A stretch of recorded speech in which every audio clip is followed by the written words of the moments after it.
Olá, estamos aqui dando continuidade à nossa leitura e reflexão da Bíblia. Há alguns dias ou alguns meses, eu iniciei a pesquisa, a repesquisa, porque eu já estudei várias vezes, fazendo uma repescagem aqui do livro de Gênesis e estou aqui no capítulo 21. Já fiz a leitura, fiz a meditação, fiz as anotações e agora eu vou compartilhar com aqueles que compartilham também com esse gosto, pelo texto hebraico.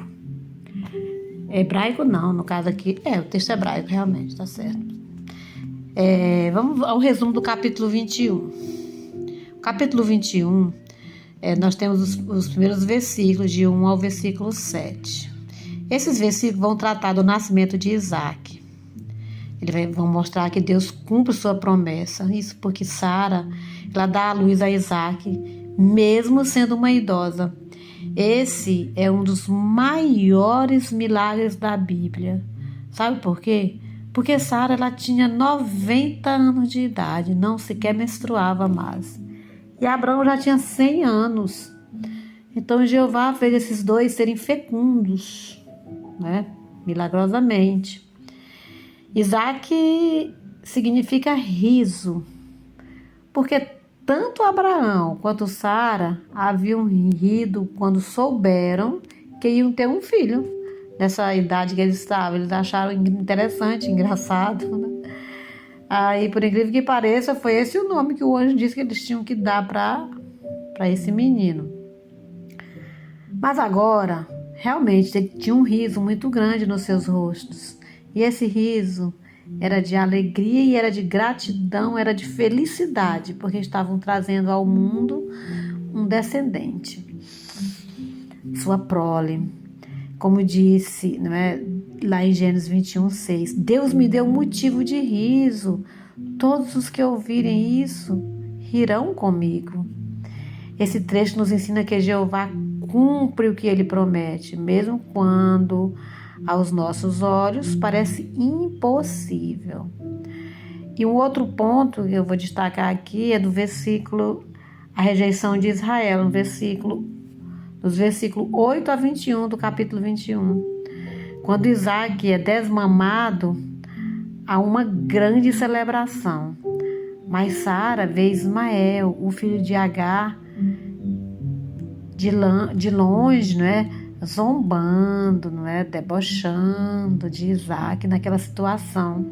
E isso deixou ela muito, como viu aquilo com os olhos mesmo de mágoa.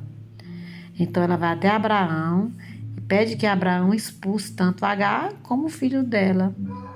Isso porque ela conseguiu ver ódio no coração de Ismael, com relação ao filho dela. Então ela está temendo que Ismael atrapalhe a herança de Isaac. Abraão, como pai, fica muito aflito com esse pedido de sua esposa.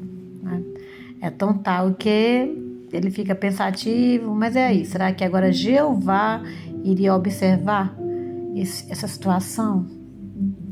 Então Deus, ele vai lá, com certeza, nada passa despercebido dos olhos de Jeová, gente, nada.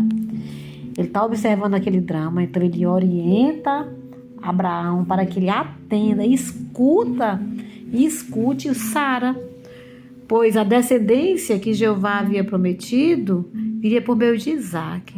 Mesmo assim, Jeová cuida amorosamente de Agar e de Ismael lá no deserto.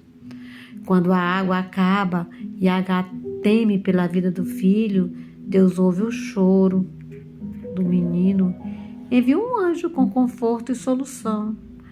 Lá em Gênesis 21:17, quando ele diz assim, não tenha medo, porque Deus enviou. Aliás, não tenha medo, porque Deus ouviu o menino. Esse texto nos lembra que Jeová vê a dor dos rejeitados e não abandona os que clamam por ele. Mas muitas vezes a gente pode lembrar de algum caso de injustiça, que aconteceu e que Jeová não ouviu, Ou, aliás, não ouviu não atendeu alguns pedidos, que ouviu, ele ouve tudo. Existem muitos desígnios que a gente não conhece, né? Só Jeová conhece muitas condições, muitas situações. Não cabe a nós ficar julgando, não é? O caso A, B, C ou D. Mesmo porque nós ainda estamos no velho sistema. O que será o velho sistema? É aquela sociedade que se desenvolveu meio que apartada de Jeová. Então, Jeová, ele tem certas circunstâncias que nós, particularmente, né, nosso ponto de vista, a gente não consegue entender, e Jeová não vai parar tudo para contar para a gente.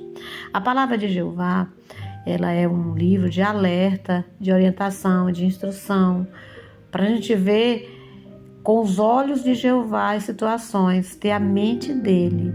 Então, no momento que eu vou ler a palavra de Jeová, a Bíblia, eu tenho um objetivo, eu quero entender a mente de Jeová. Será que eu vou conseguir entender a mente dele? Na plenitude, não. Nem tenho essa condição para isso, porque eu sou imperfeito, uma fagulha de energia, não é? Em forma de vida humana. Mas eu vou ter uma noção de como Jeová trata, né, nós seres humanos por aqui. Nós temos uma terceira parte, né, do versículo 22, do capítulo 21 ao versículo 34. Abraão faz um acordo com Abimeleque. O rei Abimeleque reconhece que Deus está com Abraão e quer fazer um tratado de paz com ele. Abraão concorda, mas reclama que teve uma circunstância lá que ele foi injustiçado pelos os servos ou os empregados, né, do rei. Ele cavou alguns poços, ou um poço lá, e foi tomado, né, pelos empregados desse rei. Então, ele leva essa situação para o rei no momento assim que eles estão numa conversa boa, né? Então, eles fazem um acordo formal e vão chamar aquele lugar de Beceba, que significa Poço do Juramento. Então, ali, Abraão invoca o nome de Jeová como um Deus eterno. Então, nós temos aqui muitas lições, né? Deus cumpre suas promessas no tempo certo, mesmo que os nossos olhos pareçam demorando ou impossível. Também, a alegria verdadeira vem de ver a mão de Deus agir em nossa vida, que isso a gente é como se renovasse toda a nossa fé, como se Jeová desse uma sopradinha assim naquela poeirinha de fé fraca que vai surgindo na gente. A gente vê a mão dele agindo. E terceiro, os conflitos familiares acontecem, mas Deus ele cuida de todos os envolvidos, inclusive os mais vulneráveis. Então, até mesmo dentro dos lares, Jeová observa tudo. E o quarto ponto é que nós podemos fazer acordo de paz quando reconhecemos a bênção de Deus na vida de outras pessoas. Foi o que aconteceu com esse rei, Abimeleque, né? Ele começou a fazer um apanhado geral da vida de Abraão e disse, poxa, esse cara deve ser gente boa mesmo, porque Deus tem abençoado ele. Cuidado para não generalizar. Às vezes tem pessoas que sofrem por algumas circunstâncias e a gente vai achar que é porque não tem a bênção de Deus. E não é bem essa situação. Cada caso é um caso. Você sabia que o Amazon Music tem mais... Então, Jeová é o Deus eterno, sempre presente, justo, cuidadoso com os detalhes da vida. Então, aqui terminamos, né? Abraço a todos.